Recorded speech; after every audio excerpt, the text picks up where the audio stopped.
भगवान, बड़ी ठंड है। हाय, ये ठंडी ठंडी हवा सीधे जाकर हड्डियों में चुभ रही है। राम जी ही बचाएं ऐसी कड़ाके की ठंड से। पता नहीं ये कैसा जादुई गांव है, पूरे साल बर्फ ही गिरती रहती है। भला होता कि हमारे जादुई गांव में सर्दी नहीं बल्कि 6 महीने ठंड और 6 महीने गर्मियां होती। जहाँ एक तरफ बूढ़ी जमुना अपने जादुई गांव में बर्फ गिरने से दुखी थी, तो वहीं दूसरी तरफ गर्म हिस्से में लू बह रही थी और लावे जितनी गर्मी थी। जुगनी पानी लेके मीलों पैदल चलते हुए घर जा रही थी। हे भगवान, मैं तो पसीने से बिल्कुल नहा धो गई। आग लगे ऐसी गर्मी वाले जादुई गांव को। नदी तालाब सब सूखे पड़े हैं, कितने किलोमीटर दूर से चलकर पानी लाना पड़ता है। इससे लाख गुना अच्छा तो पहले का मौसम था, थोड़ी तो दिक्कत परेशानी होती थी। इस तरह ठंड देखने के लिए तरसना तो नहीं पड़ता था। खैर, बोया पेड़ बबूल का तो आम कहाँ से होगा। आखिर क्यों ये महिला ऐसे मिसाल दे रही है और क्या है इस जादुई गांव का रहस्य जिसमें एक समय पर 2 अलग अलग मौसम मौजूद है। तो चलिए इसके पीछे की कहानी देखते हैं। दूर दराज बसा हुआ बलियापुर गांव आज भी बाकी गांव से पिछड़ा हुआ है। वहां कमाने के ज्यादा जरिए उपलब्ध नहीं है। सभी लोगों के घर आज भी मिट्टी के हैं और कुछ लोग फूस की झोपड़ी डालकर रह रहे हैं।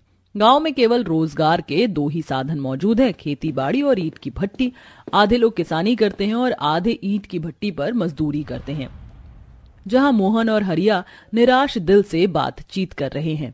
हम किसान लोगों ने दिन रात खून पसीना बहाकर एक एक दिन इस जमीन पर इस उम्मीद से मेहनत की कि खेत में दिन रात हल चलाया, बीज लगाया, खाद पानी दिया कि इस बार हमारी खेत की फसल बहुत अच्छी होगी तो हम साल भर पेट भर कर खा सकेंगे। लेकिन इस बेतहाशा गर्मी के मौसम ने हमारी सारी उम्मीदों पर पानी फेर दिया। अरे ये तो गर्मी के मौसम में हर साल ही होता है। हम जाने कहां कहां से कर्ज उठाकर खेती बाड़ी करते हैं, लेकिन ये गर्मी का मौसम हमारी अच्छी खासी फसल को नुकसान पहुंचाता है। अरे इससे तो अच्छा होता कि हमारे गांव में साल भर ठंड का मौसम बना रहता, तो हमारी फसल भी बर्बाद नहीं होती और मेहनत भी इस कदर जाया नहीं जाती। तुमने बिल्कुल ठीक कहा भाई। अरे तुम किसान लोगों को तो केवल अपनी अपनी पड़ी है। अरे हम मजदूरों के बारे में कौन सोचेगा। हमारी भट्टी तो गर्मी के मौसम में ही चलती है, सर्दियों में तो काम ही नहीं निकलता है। ऐसे में हम अपने परिवारों की रोटी पानी कैसे चलाएंगे, कभी सोचा है? अरे तुम लोग भी हमारी तरह खेती कर लो, किसने मना किया है?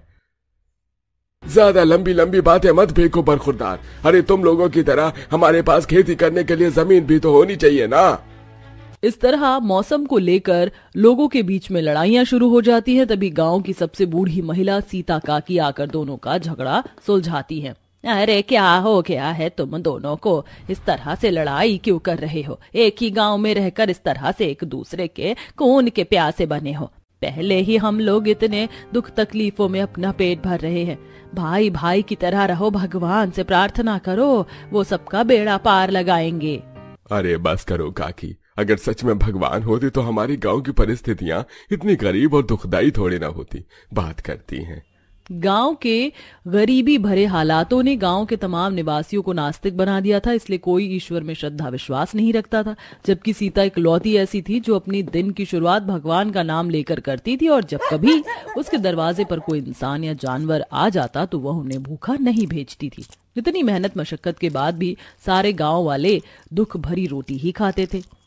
जहां दीना अपनी पत्नी कम्मो से बोलता है, अरे थोड़े दिनों में ठंड का मौसम शुरू होने वाला है कम्मो, फिर ईंट भट्टी बंद रहेगी। समझ नहीं आ रहा है ये ठंड के 3-4 महीने कैसे कटेंगे। यही चिंता तो मुझको भी खाई जा रही है जी। हम तो गरीब आदमी हैं, डेली के कमाने खाने वाले, राम जाने क्या होगा। जहां ठंड के मौसम के आने पर भट्टी पर काम करने वाले मजदूर लोग दुख और शोक मना रहे थे, तो वहीं किसान लोग बेहद खुश थे। जहां मोहन रोटी खाते हुए अपनी पत्नी सरला से बोलता है, अरे किसी तरह से साल के 8 महीने कैसे न कैसे करके गुजर गए। अब तुम देखना सरला, इस बार मैं ठंड के मौसम में अपने खेत में आधे हिस्से में मकई और आधे हिस्से में सरसों उगाऊंगा। सर्दी के मौसम में हमारी फसल बिना किसी रुकावट के अच्छी होगी और साल भर खाने का जुगाड़ भी हो जाएगा। भगवान करे तुम्हारी सोच पूरी हो जाए जी।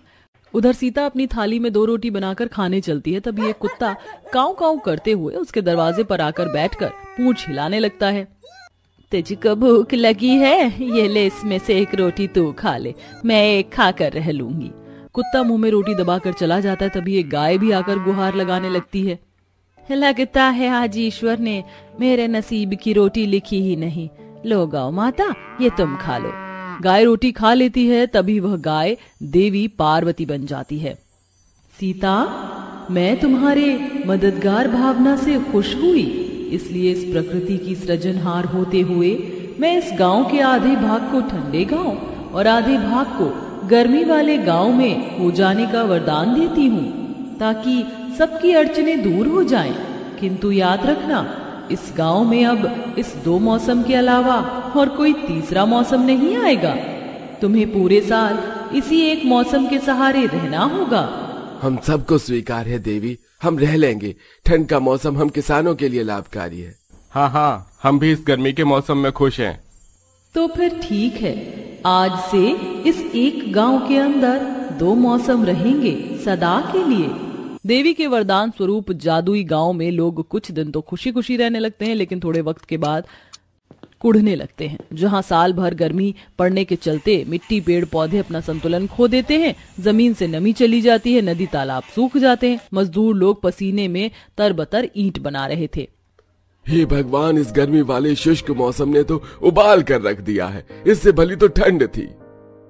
अरे तुमने बिल्कुल ठीक कहा भाई। देखो, इस नवंबर दिसंबर में भी गर्मी के मौसम में थोड़ी भी राहत नहीं है। दिन रात बस लू चल रही है। ऐसा लग रहा है रेगिस्तान में रह रहे हैं। जहां एक तरफ गर्मी वाले गांव के वासी दुखी थे, ठंड वाले गांव का भी कुछ ऐसा ही हाल था। कहानी के अंत में क्या हुआ, चलिए देखते हैं। जहां सरला शीला दिन रात की बर्फबारी और ठंड से बिल्कुल उकता चुकी थी। इस ठंड ने बड़ा उकता दिया है बहन, जहाँ देखो बर्फ ही बर्फ है। इतने दिनों से सूरज का मुंह भी नहीं देखा है। सही बोल रही हो बहन, ये जादुई ठंडा गांव तो श्राप के जैसा लग रहा है। इससे अच्छा तो पहले वाला मौसम था।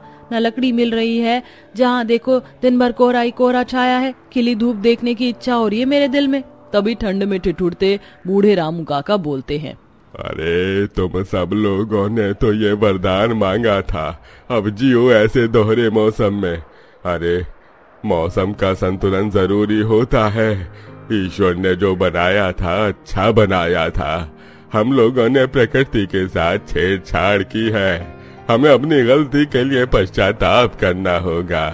सब गांव वाले मिलकर प्रकृति के संतुलन के लिए गुहार लगाते हैं। तभी पार्वती माँ प्रकट होती हैं। क्या हुआ, तुम गांव वालों ने मुझे फिर से स्मरण किया? अब तो मैंने तुम्हारी इच्छा पूरी कर दी है। किसानों को ठंडा गांव चाहिए था, उनके पास ठंडा गांव है। मजदूरों को गर्म गांव चाहिए था, तुम्हारे पास भी गर्म गांव है। अब क्या बाधा है? अपनी भूल को मान लेते हैं और सीता बोलती है, हे माँ, हम सबको हमारी भूल का एहसास है कि मौसम का संतुलन कितना जरूरी है।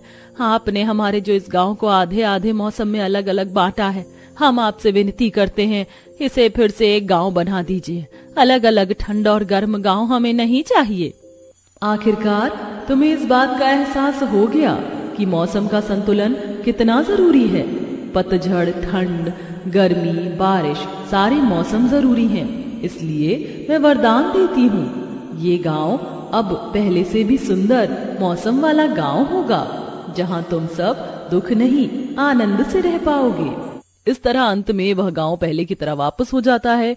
सब लोग अब बिना दोष लगाए खुशी खुशी मिलजुल कर रहने लगते हैं।